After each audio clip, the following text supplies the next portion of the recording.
Hello good morning दोस्तों। आज इस वीडियो में हम जो स्नातक स्तर परीक्षा है 17 मई को उससे रिलेटेड कुछ इम्पोर्टेंट टॉपिक कवर कराएंगे। और जो पिछले 8 पेपर हैं यूके ट्रिपल एससी के द्वारा कराए हुए उसका विश्लेषण हमने यूट्यूब पे कराया हुआ है। उससे एक बार फिर से जो है इम्पोर्टेंट टॉपिक आपको बताएंगे कि आप उसमें से क्या क्या पढ़ के अच्छे नंबर ला सकते हैं। तो शुरू करते हैं। आज ये कुछ नोट्स बनाए हुए हैं इम्पोर्टेंट टॉपिक के जिनसे यूके ट्रिपल एस से लगातार प्रश्न पूछता है। तो शुरू करते हैं। वर्णमाला। वर्णमाला से एक प्रश्न आपको हर एग्जाम में मिलेगा। ये जब हमने विश्लेषण क्लास कराई थी तो उसमें आपको पता चल गया होगा कि 8 प्रश्न जो है 8 एग्जाम में पूछे हुए हैं। तो कुछ ज़्यादा टफ नहीं है। आप एक नंबर यहाँ से बहुत अच्छे से कर सकते हैं। बहुत सिंपल क्वेश्चन आता है, वो भी आपको हम दिखा देंगे। तो स्टार्ट करते हैं। वर्णमाला। वर्णों के व्यवस्थित समूह को वर्णमाला कहा जाता है। भाषा की सबसे छोटी इकाई जो होती है वो होती है वर्ण या ध्वनि। हिंदी का विकास हुआ है सबसे पहले संस्कृत, पाली, उसके बाद प्राकृत, अपभ्रंश, अब्बट, फिर उसके बाद हिंदी। तो हिंदी का विकास इस क्रम में हुआ है। वर्णमाला में जो है 11 स्वर होते हैं जिसे कई रूप में हम बांट सकते हैं, जैसे मात्रा उच्चारण के अनुसार ह्रस्व, दीर्घ, लुप्त स्वर। तो ये जो है मात्रा उच्चारण के आधार पे बांटे जाते हैं। जीभ के अनुसार अग्र, मध्य, पश्च। तो मध्य वाला इंपॉर्टेंट है, ज़्यादा पूछा जाता है क्योंकि एक आ जो है खाली वो जीभ में मध्य से बोला जाता है। उत्पत्ति के अनुसार जो है मूल स्वर अ, ई, उ, ऋषि, ये 4 हो गए।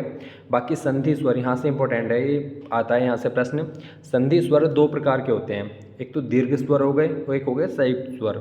दीर्घ में क्या है कि सेम जैसे अ और आ मिलके आ बना रहे हैं, ठीक है। इसी प्रकार बड़ी ई, बड़ा ऊ ये बन जाते हैं। तो सेम जब मिलके बन रहे हैं तो वो दीर्घ स्वर हो गया। जबकि आ से प्लस ई मिल जाता है तो ए हो जाता है। और यहाँ पे अगर हम आ में छोटा ए बढ़ाएं तो बड़ा ए बन जाता है, ठीक है। इस प्रकार ए ओ हो गया और आ में फिर ओ मिल जाता है तो औ हो जाता है। तो ये जो है संयुक्त स्वर होते हैं, ये दीर्घ स्वर होते हैं। यहाँ से प्रश्न एग्जाम में आता है। मुख द्वार के आधार पर होता है कि विव्रत, सव्रत, अर्धविव्रत, अर्धसव्रत। मतलब मुख द्वार आधा बंद है आधा खुला है, उसके आधार पर ये होते हैं। अयोग वहाँ अनुसार अंग है हो गया, और अनुनासिक जो है होता है विसर्ग, ये अनुनासिक कहलाता है। अब देख लेते हैं देवनागरी लिपि। ब्राह्मणी लिपि से इसका जन्म हुआ है। अक्षरिक लिपि कहलाती है, बाएं से दाएं लिखी जाती है और इसका मानक रूप 1962 में आया है। सर्वप्रथम गुजराती राजा जयवट के लेख में मिला था ये, इसका उल्लेख 8वीं सदी में। अब बात करते हैं देवनागरी लिपि में कौन कौन सी भाषाएं लिखी जाती हैं। तो यहाँ से भी एक क्वेश्चन एग्जाम में ज़रूर आता है, इम्पोर्टेंट है। मराठी, संस्कृत, नेपाली, हिंदी ये देवनागरी लिपि में लिखी जाती हैं। और जो गुजराती है वो गुजराती में ही लिखी जाती है। गुजराती भी बहुत बार ऑप्शन में आता है, तो गुजराती में लिखी जाती है। और अंग्रेजी, जर्मन, फ्रेंच ये रोमन में, फ़ारसी उर्दू फारसी में, और पंजाबी जो है वो गुरुमुखी लिपि में लिखी जाती है। संविधान में हिंदी के बारे में जो है 8वीं अनुसूची में जो है मूल संविधान में 14 भाषाओं का उल्लेख था। उसके बाद संशोधन के बाद वर्तमान में 22 भाषाओं का उल्लेख है संविधान में। संशोधन कौन कौन से हुए थे, तो 21वां संविधान संशोधन जो 1967 में हुआ, सिंधी भाषा जो को जोड़ा गया। 71वां संविधान संशोधन 1992 जिसमें नमक, एक ट्रिक है, नमक न में कै, नेपाली, मणिपुर, कोंकणी। तो इस तरीके से आप याद रख सकते हैं। 92वां संविधान संशोधन 2003 संथाली, बोडो, डोगरी, मैथिली। अब बात करते हैं अनुच्छेद 343 से 351 तक जो है संविधान में हिंदी भाषा का जिक्र है। और अनुसूची 8वीं जो है वो भाषाओं से संबंधित है, और भाग जो है 17वां भी जो है वो भाषाओं से संबंधित है। अब बात करते हैं वर्णमाला को देख लेते हैं। इसको याद करने का थोड़ा तरीका बताता हूँ मैं आपको। इस तरीके से अगर आपने लिख रखे हैं, जैसे कंठ हो गया, तालु, मूर्धन्य, दंत, ओष्ठ, कंठ प्लस तालु, कंठ प्लस ओष्ठ, और दंत प्लस ओष्ठ हो गया, ठीक है। तो इसमें हम सबसे पहले क्या करेंगे, स्वर को देखते हैं। तो स्वर जो हमने इस तरीके से लिखे हुए हैं, ए और आ हो गया हमारा कंठ से, छोटी बड़ी हो गया तालु, ऋषि हो गया मूर्धन से, उसके बाद दंत से कुछ नहीं बोला जाता। फिर छोटा ऊ बड़ा ऊ हो जाएगा ओष्ठ से, ए और ए हो जाएगा कंठ तालु, और ओ और आउ हो जाएगा कंठ प्लस ओष्ठ से। तो ये वाले जो हमारे ये वाली लाइन आ गई स्वर की। फिर पांचों वर्ग जो है हमारे का से पै तक वो कंठ से तालु मूर्धन्य दंत ओष्ठ इस प्रकार से बोले जाते हैं। फिर उसके बाद अंतस्थ व्यंजन जो होते हैं य रे ले, तो ये तीन जो है वो तालु मूर्धन्य दंत, ये लगातार आप इस प्रकार से याद रखना। तो तालु मूर्धन्य दंत ये पांच जो है इसी क्रम में आप याद रखें तो उससे आपको आसानी हो जाएगी, वहाँ पे आप कंफ्यूज नहीं होंगे। तो तालु से स्टार्ट होके मूर्धन्य दंत, फिर लास्ट में जो है वो एक बै होता है, ये बहुत बार एग्जाम में पूछा गया है, दंत प्लस ओष्ठ से बोला जाता है। फिर उसके बाद ऊष्म व्यंजन जो होते हैं से, सलजम, षटकोण, सपेरा, ठीक है। तो यहाँ से तालु से स्टार्ट होते हैं, जबकि है जो है फिर से ऊपर चला जाता है कंठ में। और उक्षिप्त व्यंजन होते हैं ल और ल, तो ये मूर्धन्य से बोले जाते हैं। इस प्रकार से ये आप करिए, बिल्कुल एक क्वेश्चन यहाँ से एग्जाम में आता है। अब बात करते हैं वत्स्य व्यंजन, ये वाले हो गए। स्पर्श पांचों वर्ग के 25, स्पर्श संघर्षी 6 वर्ग के जो होते हैं 4 अक्षर होते हैं। ऊष्म संघर्षी हो गए सा से है, अंतस्थ वाले य से बै तक। अर्धस्वर, अर्धस्वर जो हैं ये और पै होते हैं, इंपॉर्टेंट है। प्रकंपित लुंठित कंपनजात रे हो गया, पार्श्विक हो गया ल, काकल्य है हो गया, नासिकीय में हर वर्ग का पंचम अक्षर हो गया, उक्षिप्त में ड़ और ल हो गया, अमानक झ और भय, ये पहले थोड़ा वैसे लिखे जाते थे।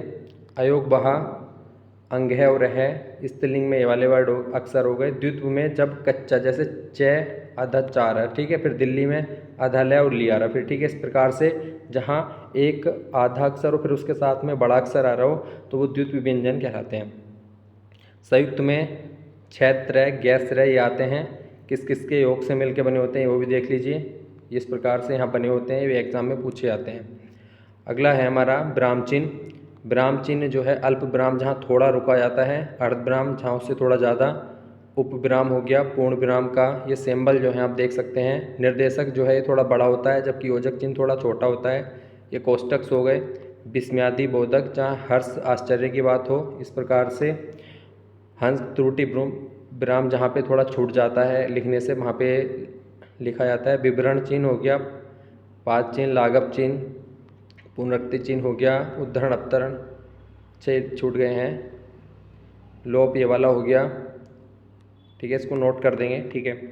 अब बात करते हैं वाक्य भेद। वाक्य में मुख्यतः उद्देश्य और विधेय होते हैं, जो अर्थ के आधार पर 8 प्रकार के होते हैं और रचना के आधार पर 3 प्रकार के होते हैं, सरल, संयुक्त, मिश्र। इनकी ट्रिक है यहाँ पे, ट्रिक जरूर देखें आप। सरल में एक उद्देश्य और एक विधेय होता है, जैसे करता है तो वो उद्देश्य, कर्ता उद्देश्य में आ गया, बाकी पार्ट जो है वाक्य का वो विधेय में आ गया। संयुक्त वाक्य जहाँ पे 2 सरल वाक्य इन शब्दों से अगर जुड़े हों तो वो संयुक्त वाक्य कहलाता है। तो अगर आपको ये वाले शब्द उसमें वाक्य में दिख जा रहे हैं तो वो संयुक्त वाक्य है। बाकी आपको मिश्र वाक्य की चीज़ें याद रख लीजिए, कि, जो, क्योंकि, ये 3 अक्षर याद रख लीजिए। फिर उसका उल्टा, जैसे जितना उतना, जैसा वैसा, जब तब, जहाँ वहाँ, जिधर उधर, अगर यदि तो ये जो है 3 अक्षर ये वाले, और एक अगर यदि तो ये वाले याद रख लीजिए। और बाकी तो आपको एकदम याद हो जा रहे हैं, जितना उतना, जैसा वैसा, जब तब। तो ये वाले शब्द जहाँ नहीं होंगे तो वहाँ पे संयुक्त वाक्य हो गया, और ये जहाँ पे होंगे वहाँ पे मिश्र वाक्य हो गया। तो याद करने का तरीका है उपवाक्य। अब मिश्र वाक्य के 3 उपवाक्य होते हैं। अगर की आ रहा है उसमें उपवाक्य में, जैसे एक मुख्य वाक्य हो गया, एक उसका उपवाक्य हो गया, तो अगर उपवाक्य की से स्टार्ट है तो वो संज्ञा उपवाक्य हो गया। और विशेषण उपवाक्य में जिसे, जिसको, जिसने, जिनको, तो किसी की विशेषता के बारे में बात हो रही है तो विशेषण उपवाक्य है। क्रिया विशेषण जहाँ पे क्रिया को इंडिकेट किया जाता है, जैसे जैसा, जब, तब, जहाँ, जिधर, उधर, तो यहाँ पे क्रिया विशेषण उपवाक्य हो गया। तो मिश्र वाक्य के 3 प्रकार होते हैं, संज्ञा, विशेषण और क्रिया विशेषण। तो यहाँ से प्रश्न एग्जाम में आया था। अब बात करते हैं संधि। संधि जो है 2 प्रकार की, 3, स्वर संधि, व्यंजन संधि, विसर्ग संधि, 3 प्रकार की होती हैं। तो स्वर संधि में जो है सबसे इम्पोर्टेंट है, ट्रिक याद करके जाएं। तो मैक्सिमम जो है हमने यूके ट्रिपल एस को देखा है तो वो वृद्धि संधि के बारे में पूछ रहे हैं या यड़ संधि, ये 2 इम्पोर्टेंट है। बाकी आप देख सकते हैं बड़े दीर्घ संधि हो गया, गूढ़ संधि, वृद्धि, यड़, अयादि। तो दीर्घ संधि में जैसे विद्यालय, विद्या आ रहा है, इस प्रकार से ई हो गया, रविंद्र इस प्रकार से ओ हो गया, लघुत्तर, और ये हो गया महर्षि, मतलब महर्षि में नहीं है, महर्षि हो गया नहीं, महर्षि में जो है वो गुण संधि हो गई जहाँ पे अर आ रहा है, ठीक है। तो दीर्घ संधि में जो है बड़े आ रहे हैं, आ बड़ी बड़ा ऊ, ठीक है। गुण संधि में ए ओ अर हो जाता है, जैसे नरेंद्र, ठीक है, इस प्रकार से ए ओ आ जाता है उसमें। वृद्धि संधि में आपको कुछ ही नहीं देखना, डबल मात्रा आती है वृद्धि संधि में, जहाँ आपको डबल मात्रा दिखे आप वृद्धि संधि लगा दीजिए। यड़ संधि में य ब रे आते हैं, इसमें जैसे इनसे पहले कोई आपको आधा शब्द अक्सर मिलेगा य ब रे से पहले। उसके बाद अयादि में अय आय अब, जैसे नयन, पावक, पवन, इस प्रकार के जो होते हैं वो अयादि संधि में आते हैं। उसके बाद तत्सम तद्भव की ट्रिक देख लेते हैं थोड़ी सी। इसमें कुछ अपवाद भी हो सकते हैं, ये जो है शब्दों को देख के बनाई गई हैं। जहाँ पे चक्रबिंदी हो तो वो तद्भव शब्द होता है, ख जो है वो मैक्सिमम, खा जो है वो तद्भव शब्दों में आता है, छह छत्रिय जो है वो तद्भव शब्दों में, स सपेरा, जय, लड़, ये जो हैं सारे तद्भव शब्दों में आते हैं मैक्सिमम। बै से जो शब्द स्टार्ट होते हैं वो तत्सम में आते हैं। और इन ये शब्द जहाँ पे आपको मिले, जैसे रै के प्रकार हैं तो वो भी, जैसे वर्ग हो गया इस तरीके से, तो ये वाला रै हो गया, या क्रम हो गया, ये वाला नीचे को रै निकलने वाला, ठीक है। इस प्रकार के रै के जितने प्रकार है वो तत्सम में आते हैं। तो ये कुछ ट्रिक्स हैं, आप इसको थोड़ा सा, इससे आपको आसानी हो जाएगी। बाकी कुछ इसमें एक या दो अपवाद हो सकते हैं क्योंकि ये बनाई हुई ट्रिक है। अब बात करते हैं शब्द भेद। स्रोत, इतिहास, उत्पत्ति के आधार पर 5 प्रकार के होते हैं, तत्सम, तद्भव, देशज, विदेशी, संकर। व्युत्पत्ति, रचना, बनावट के आधार पर 3 प्रकार के, ऋण, यौगिक, योगऋण, रूप प्रयोग के आधार पर विकारी, अविकारी, और अर्थ के आधार पर हो गया एकार्थी, अनेकार्थी, समानार्थी, विपरीतार्थी।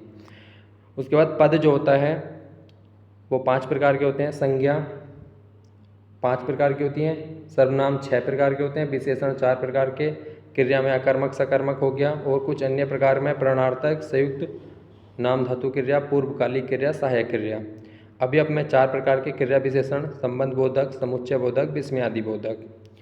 उसके बाद लिंग 2 प्रकार के होते हैं, पुल्लिंग, स्त्रीलिंग। वचन, एक वचन, बहुवचन, हिंदी में 2 ही वचन होते हैं, संस्कृत में 3 होते हैं। और कुछ शब्द जो है सदैव बहुवचन में आते हैं, जैसे दर्शन, आंसू, बाल, हस्ताक्षर, प्राण, होश जो है सदैव बहुवचन में प्रयोग होते हैं। उसके बाद कारक जो हो गए 8 हो गए हमारे, कर्ता ने कर्म को कर्ण से संप्रदान के लिए, अपादान से अलग होने के लिए यहाँ से आता है, जैसे पेड़ से पत्ता गिरता है तो अलग हो रहा है तो वो अपादान कारक हो गया। संबंध हो गया काकी के, रारी रे, अधिकरण में पर, संबोधन ए ओ हरे। अब बात करते हैं वाच्य। कृत वाच्य जहाँ कर्ता की प्रधानता हो, कर्म वाच्य जहाँ पे कर्म की प्रधानता हो, भाव वाच्य जहाँ भाव की प्रधानता हो, जैसे मुझसे चला नहीं जाता।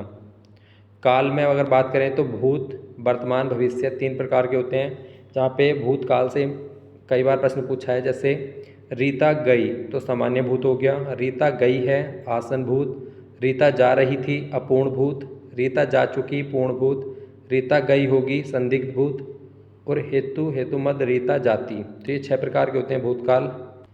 तो ये कुछ जो है इम्पोर्टेंट टॉपिक थे जहाँ से एग्ज़ाम में प्रश्न आ रहे हैं। इसी प्रकार से एग्ज़ाम तक कुछ इम्पोर्टेंट वीडियो हम कंटिन्यू लेके आएंगे। तो वीडियो को लाइक शेयर ज़रूर करें और सब्सक्राइब करना ना भूलें।